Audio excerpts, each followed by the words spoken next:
જય હિન્દ, જય ભારત। આજે હું કાફી ગ્રામ પંચાયતની મુલાકાતે આવ્યો છું અને તમે જોઈ શકો છો કે આજે મંગળવારે અને 24 માર્ચ 2026ના રોજ હું અહીંયા ઉપસ્થિત છું। કાફી ગ્રામ પંચાયતને તાળા લાગેલા છે। મંગળવાર છે, કામનો દિવસ છે, કાફી ગ્રામ પંચાયત બંધ છે। ગ્રામ પંચાયત બંધ છે એ સ્થિતિ તો જુઓ, સાથે સાથે એ જુઓ કે અહીંયા કાફી ગ્રામ પંચાયતની સ્થિતિ કેટલી દયનીય છે। તમે કલ્પના કરો કે આ ભાજપ છે, વાત કરે છે સ્વચ્છ ભારત મિશનની મોટી મોટી બડાઈઓ કરે છે।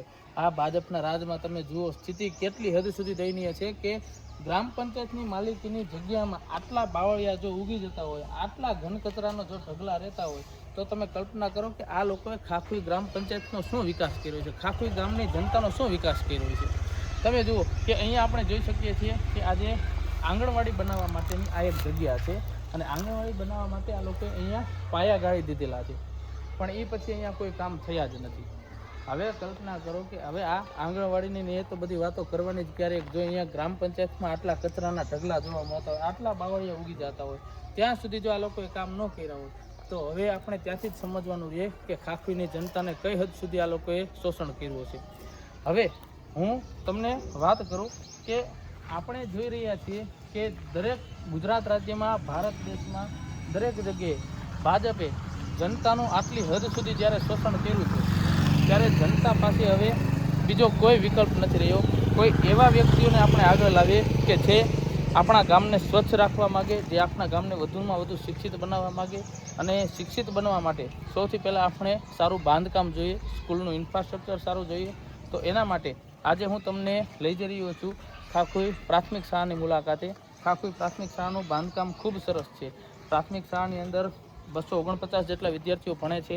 અહીંયાની ટીમ છે એ આચાર્ય સાહેબના માર્ગદર્શન હેઠળ ખૂબ સારું માર્ગદર્શન આપી રહ્યા છે, પરંતુ અહીંયા રમતગમતના મેદાનની કોઈ વ્યવસ્થા નથી, કારણ કે પ્રાથમિક શાળામાં ભણતો હોય ત્યારે બાળકને શારીરિક રમતની ખૂબ જરૂર પડે, અને શારીરિક રમતો માટે પ્રાથમિક શાળામાં કોઈ પ્રકારની જો રમતગમતની સુવિધા ન હોય તો શારીરિક સર્વાંગી વિકાસ થઈ કેવી રીતે શકે।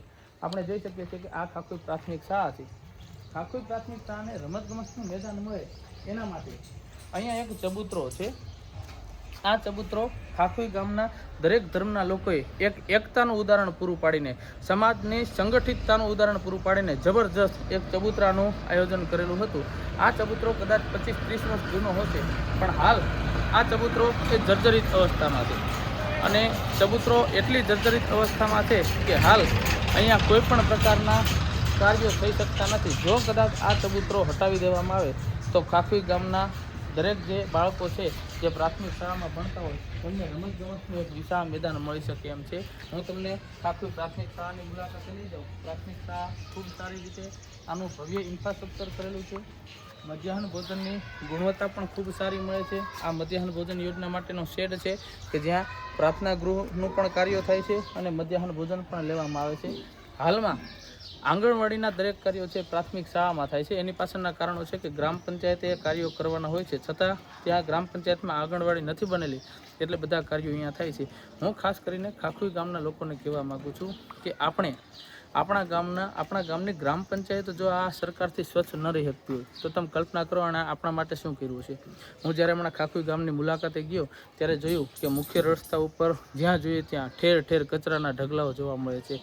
હવે કલ્પના કરો કે આ બધા કાર્યો ભાજપ સરકાર નથી કરી શકતી, આ ભાજપ આપણે હિત માટે શું કરશે? ભાજપ એક આપણે 5 લાખનું ટ્રેક્ટર લેવા જઈએ તો 18% GST નાખીને 90,000 રૂપિયા વધારાના લઈ જાય છે સરકાર। એક પાર્લેજી બિસ્કિટ લઈએ 5 રૂપિયાનું તો એમાં સરકાર આપણી પાસેથી 70-80 પૈસા લઈ જાય છે।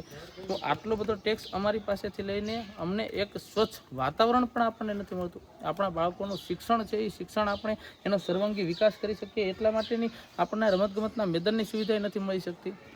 આના માટે આપણે શું કરવું પડશે? એક થઈને આ ભાજપ સરકારના મૂળે ઉખેડી નાખીએ ને તો જ આ સરકારને ધ્યાન પડશે, કારણ કે ક્યાં સુધી વિરોધ કરવો, ક્યાં સુધી એની વિરુદ્ધ અવાજ ઉઠાવવો, ક્યાં સુધી આપણે આ બધી વાતો કરવી?